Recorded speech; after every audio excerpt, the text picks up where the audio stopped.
My name is Jordan, and for 3 years at Lincoln High School in Ohio, I had perfected the art of being invisible. Every Tuesday and Friday, I'd sit on that cold metal bench during basketball practice, watching my teammates run plays I had memorized but never executed. Coach Williams barely acknowledged my existence, and honestly, I didn't blame him. At 5'7" in a team of giants, I wasn't exactly what you'd call scholarship material. While guys like Kevin and Brandon were dunking and making ESPN highlight reels, I was the kid who handed out water bottles and kept stats. My parents came to every game, sitting in the third row, always hopeful but increasingly resigned to watching me warm the bench. The gymnasium at Lincoln High smelled like old leather and teenage sweat, a scent that had become as familiar to me as my own bedroom. The polished wooden floors reflected the harsh fluorescent lights above, creating a mirror that seemed to mock my aspirations every time I looked down. The bleachers were always packed for home games, filled with students, parents, and local community members who lived and breathed Lincoln Lions basketball. "Henderson, grab the towels," Coach Williams barked during a timeout in our practice scrimmage. That was me, Jordan Henderson, professional towel grabber and bench warmer extraordinaire. I jogged over to collect the sweaty towels while the starters huddled around Coach, discussing plays I knew by heart but would never run. Kevin Thompson, our star point guard, was everything I wasn't. 6'3", athletic build, full-ride scholarship to Ohio State already secured, and the kind of confidence that made girls giggle in the hallways. He'd been dating Ashley Miller, the head cheerleader, since sophomore year, and together they were like high school royalty. "Henderson, why don't you actually try during scrimmages?" Kevin called out as I walked past with the towels. "Maybe if you put in some effort, Coach might actually put you in a real game." The other players chuckled, but it wasn't mean-spirited. They weren't bullies, just teenagers who didn't understand that I tried harder than any of them. Every morning at 5 a.m. I was in the school gym shooting free throws. Every weekend I ran 5 miles through the quiet suburban streets of our neighborhood. I studied game film like it was scripture, memorizing every play, every defensive scheme, every tendency our opponents had. But none of that mattered when you couldn't reach the rim without jumping with everything you had. My mom worked as a nurse at the local hospital, pulling double shifts to help pay for my older sister's college tuition. Dad was a mechanic at Johnson's auto shop downtown, his hands permanently stained with grease and motor oil. They never missed a game even when I never played. After each game, Mom would smile and say, "Your time will come, sweetie," while Dad would pat my shoulder and suggest we work on my jump shot in the driveway. The driveway. That's where I spent countless hours after school and on weekends, shooting at a hoop Dad had installed when I was 12. The backboard was slightly warped from years of weather, and the rim was bent just enough to make shots a little harder than they should be. But it was mine, and it was where I dreamed of making the shot that would change everything. Our town of Millfield, Ohio, was the kind of place where high school basketball mattered more than politics. The local diner, Pete's Place, had pictures of Lincoln High championship teams dating back to 1962 covering every inch of wall space. Old-timers would gather there every morning, drinking coffee and debating whether this year's team had what it took to make it to the state tournament. Lincoln High had won the state championship twice in the last 20 years, and the pressure to maintain that legacy was intense. Coach Williams, a former college player himself, had been coaching here for 15 years. He was respected, feared, and completely focused on winning. Players like me were insurance policies, bodies to fill out the roster and make the starters look better in practice. But I had studied every one of those championship teams. I knew their plays, their strategies, their weaknesses. I knew that in 1998, the championship game was won by a backup player who came in when their star got injured. I knew that sometimes, just sometimes, the underdog gets their moment. The thing about being invisible is that you see everything. You notice when Kevin's confidence turns into overconfidence. You see when Brandon starts favoring his left knee after a hard practice. You observe how the team chemistry changes when they're winning versus when they're struggling. You become a student of the game in ways that starters, who rely on their natural talent, never do. As I loaded the last of the towels into the laundry bag, I caught a glimpse of myself in the trophy case reflection. Average height, average build, above average determination. My brown hair was messy from practice, my Lincoln Lions practice jersey hung loose on my frame, and my sneakers were the same ones I'd been wearing for 2 years because new basketball shoes weren't in the family budget. But my eyes held something that statistics and measurements couldn't capture. They held 3 years of watching, learning, and preparing for a moment that everyone else believed would never come. The gymnasium was emptying out as players headed to the locker room. The janitor, Mr. Peterson, was already setting up to mop the floors. The silence that followed practice was always profound, broken only by the squeak of sneakers on polished wood and the echo of a few players shooting around before heading home. I grabbed my backpack and started toward the exit, but something made me stop. Maybe it was the way the late afternoon sunlight was streaming through the high windows, casting long shadows across the court. Maybe it was the memory of my dad's encouraging words that morning at breakfast.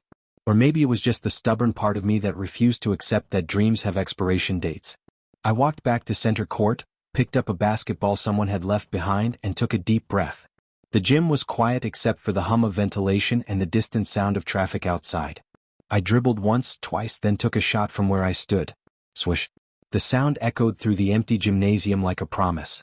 November in Ohio meant that basketball season was in full swing, and our record stood at 8-2, good enough to keep the local newspaper happy and the college scouts interested in our starters. I had played a total of 12 minutes across all those games, mostly in garbage time when we were either winning or losing by 20 points. The routine had become predictable and painful.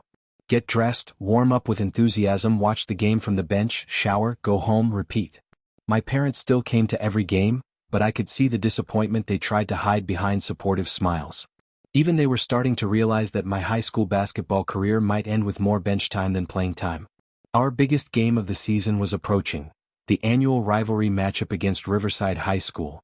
The Riverside Ravens had beaten us 2 years straight, and the entire town was buzzing with anticipation.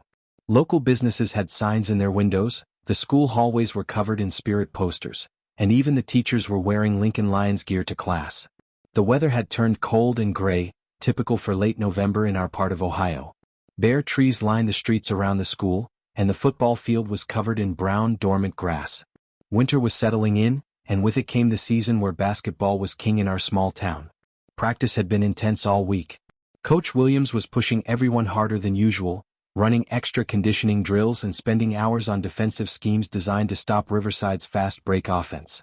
The starters were focused and determined, but I could sense an underlying tension that came with pressure. It was Thursday afternoon, 2 days before the big game, when everything changed. We were running a scrimmage, starters versus reserves, which meant I was actually on the court instead of watching from the sideline. The reserves consisted of me, 2 sophomores who barely got playing time, and 2 juniors who were decent players but not quite starter material. We were getting destroyed as usual, but I was having one of those practices where everything felt right. My shots were falling, my passes were crisp, and for once I felt like I belonged on the same court as these guys.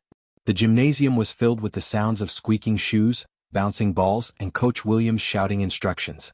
The afternoon sun was streaming through the windows, creating patches of light and shadow across the polished floor. "Nice shot, Henderson," called out Tommy Rodriguez, one of the juniors on the reserves. He was a good kid, worked hard, and unlike some of the starters, he treated everyone with respect regardless of playing time. I was feeling confident, more confident than I had in months. When Kevin brought the ball down court for the starters, I anticipated his move perfectly, stepped into the passing lane and stole the ball. The gym got quiet for a second as I pushed the ball up court, and then I did something I had never done in 3 years of practice. I drove straight at Brandon Miller, our 6'5" center, went up strong and scored over him with a reverse layup that surprised everyone in the gym, including myself. The reserves erupted in cheers and even some of the starters looked impressed. Coach Williams actually nodded in approval, which for him was like a standing ovation.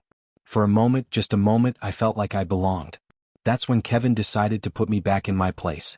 "Lucky shot, bench warmer," he said as we jogged back down court. "Don't get too excited." But I was excited. For the first time in 3 years, I had made a play that mattered, had shown that all those hours in the driveway and the early morning gym sessions meant something. I was feeling something I hadn't felt since middle school: confidence. The scrimmage continued and I continued to play well. I hit 2 3-pointers, made several good passes and played defense like my life depended on it. The score was getting close, something that never happened when reserves played starters. Coach Williams was paying attention now, actually coaching me instead of ignoring me. With about 5 minutes left in scrimmage, something happened that changed everything. Kevin was bringing the ball down court, showing off with unnecessary dribbles and moves, when I read his pattern and went for another steal. This time, he saw me coming and tried to avoid the steal by making a quick move to his right. His ankle rolled. The sound of Kevin hitting the floor echoed through the gym, followed immediately by his scream of pain. Everyone stopped playing and rushed over to where he was holding his ankle, his face twisted in agony. Coach Williams and our trainer were there immediately, and after a few minutes of examination, they helped Kevin to the bench.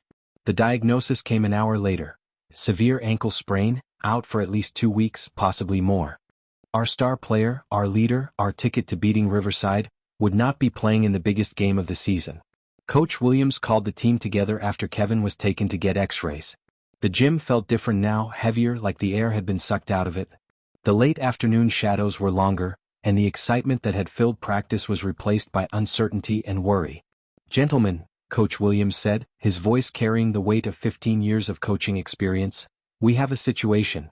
Kevin's our floor general, our primary ball handler, and our leading scorer. We're going to have to adjust our entire game plan." He looked around the group, his eyes settling on each player as he spoke. "Tommy, you're going to start at point guard. Brandon, we're going to need more from you inside. Everyone else, step up your game because Riverside isn't going to feel sorry for us." I sat on the bench, still sweating from practice, waiting for him to tell me what my role would be. Would I get a few more minutes? Would I be the sixth man now? Would this finally be my chance to contribute to something bigger than garbage time?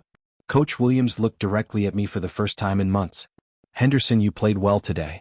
Keep working hard in practice and maybe you'll get some minutes against Riverside. Maybe. After 3 years, after thousands of hours of practice, after watching every game from the bench, maybe I'd get some minutes." That night, I lay in bed staring at the ceiling of my small bedroom. The walls were covered with posters of NBA players and college teams, dreams I'd been holding onto since I was 12. Through my window, I could see the basketball hoop in our driveway, illuminated by the streetlight on our quiet suburban street. My phone buzzed with text messages from classmates talking about Kevin's injury and what it meant for the Riverside game. The general consensus was that our season was over, that without Kevin we had no chance against our biggest rivals. But lying there in the dark, I felt something I hadn't felt in a long time: opportunity. I got up, put on my shoes and jacket and went outside to the driveway. The November air was cold enough to see my breath, and the basketball felt like ice in my hands.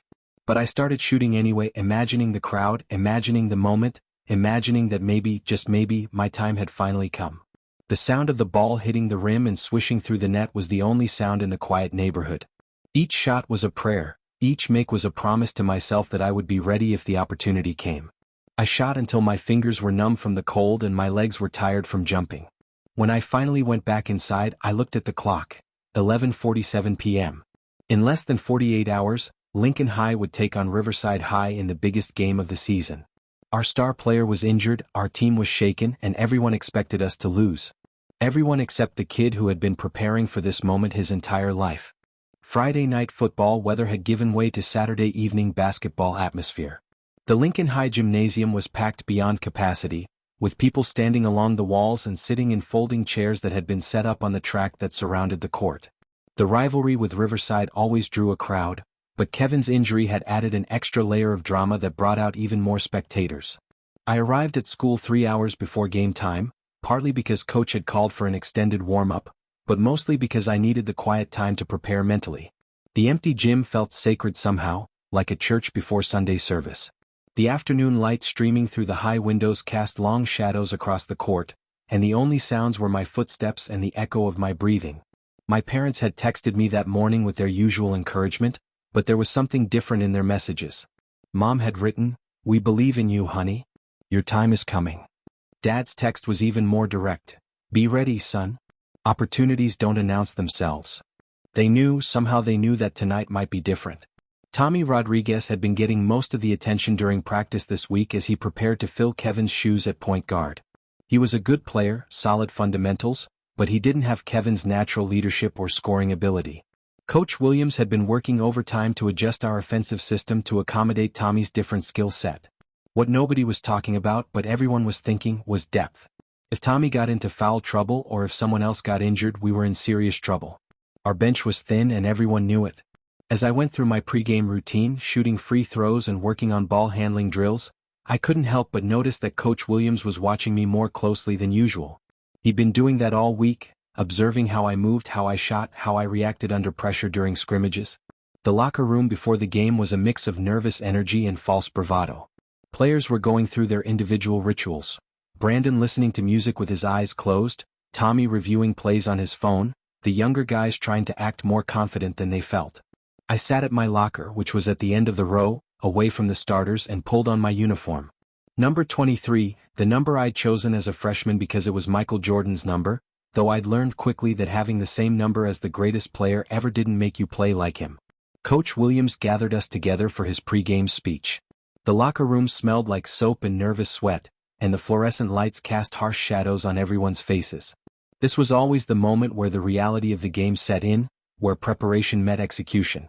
"Gentlemen," he began, his voice calm but intense, "tonight we find out what kind of character this team has. Riverside thinks they have us figured out. They think without Kevin we're finished. They think they know everything about how we play." He paused, looking each of us in the eye. "They don't know about the hours Tommy has put in this week learning to run our system. They don't know about the work Brandon has done to expand his game. They don't know that adversity reveals character, not weakness." His eyes found mine for just a moment longer than the others. "Every single person in this room has value. Every single person in this room has prepared for this moment. Trust your training, trust your teammates, and show them what Lincoln Lions basketball is about." As we headed toward the gym, I could hear the crowd already getting loud. The band was playing our fight song, the cheerleaders were getting the student section fired up, and the energy was electric. This was what high school basketball was supposed to feel like. The Riverside Ravens had arrived earlier and were already warming up on their end of the court. They looked confident, relaxed, like a team that expected to win. Their star player, Chris Washington, was a 6'4" guard who had already committed to play Division I basketball next year. He was everything Kevin was, but without the injury. Our warm-up routine felt different tonight. Usually, I go through the motions knowing I probably wouldn't play, but tonight there was an intensity to everything I did. Every shot I took, every drill I ran, every stretch I did was preparing me for the possibility that I might actually matter in this game. The gym was louder than I'd ever heard it. Our student section, dressed in white for the White Out theme, was going crazy. Parents and community members filled every available seat, and the local newspaper photographer was capturing everything. This was the kind of game that people would talk about for years, regardless of the outcome. As the game started, it became clear that both teams were feeling the pressure. Shots that usually fell were missing, passes were off target, and the pace was frantic rather than controlled. Tommy was doing his best to run our offense, but Riverside was pressuring him constantly, making it hard for him to get comfortable.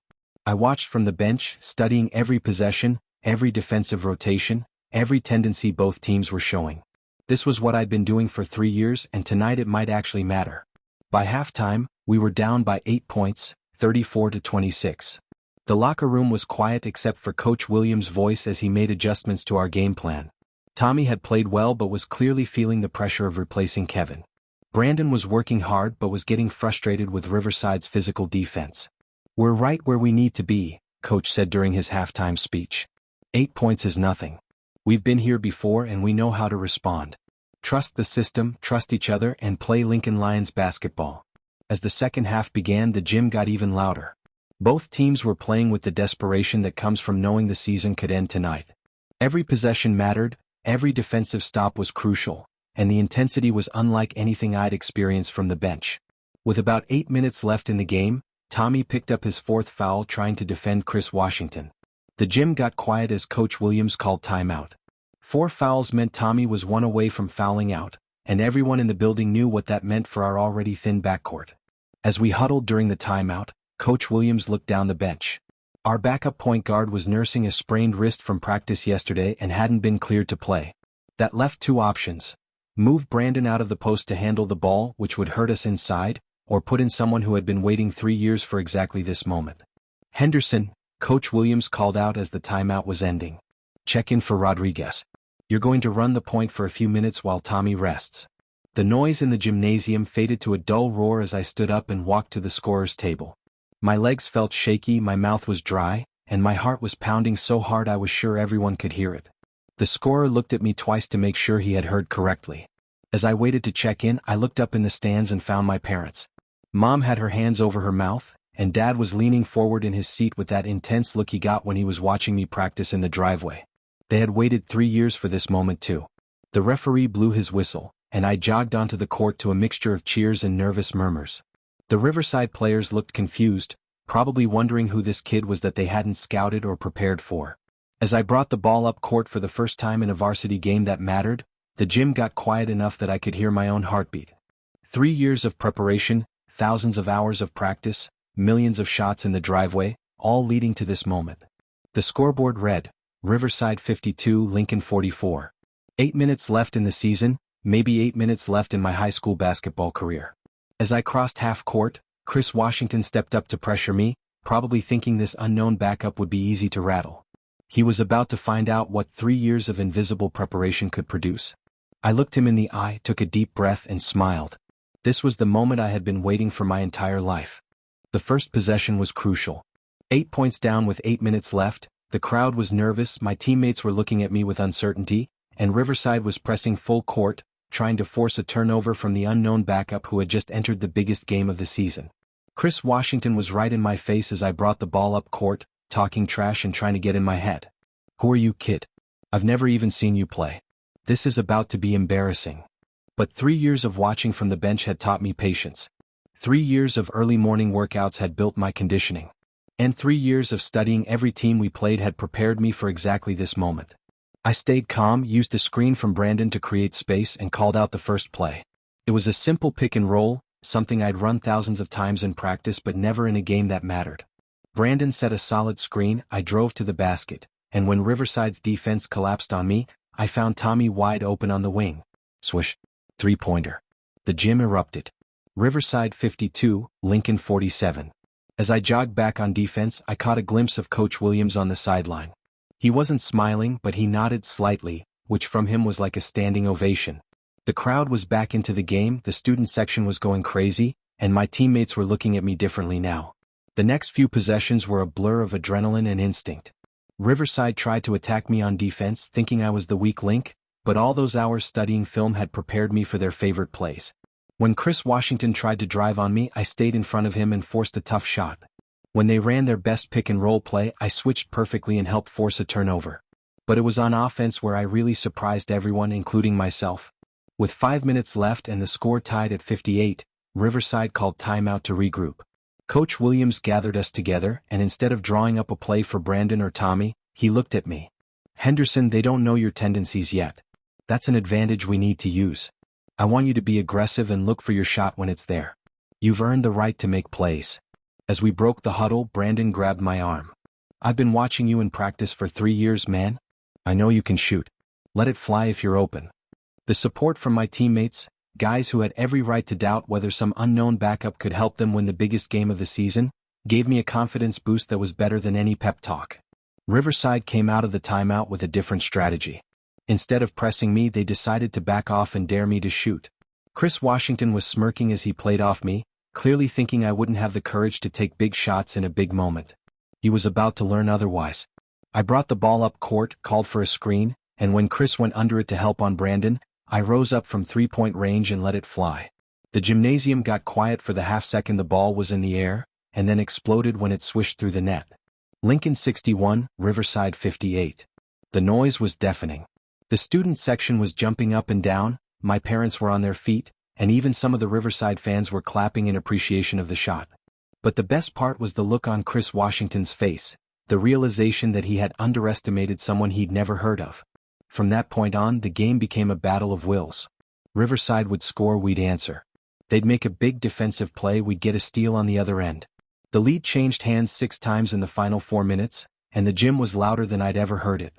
With 2 minutes left, Tommy checked back in for Brandon, who had picked up his 5th foul.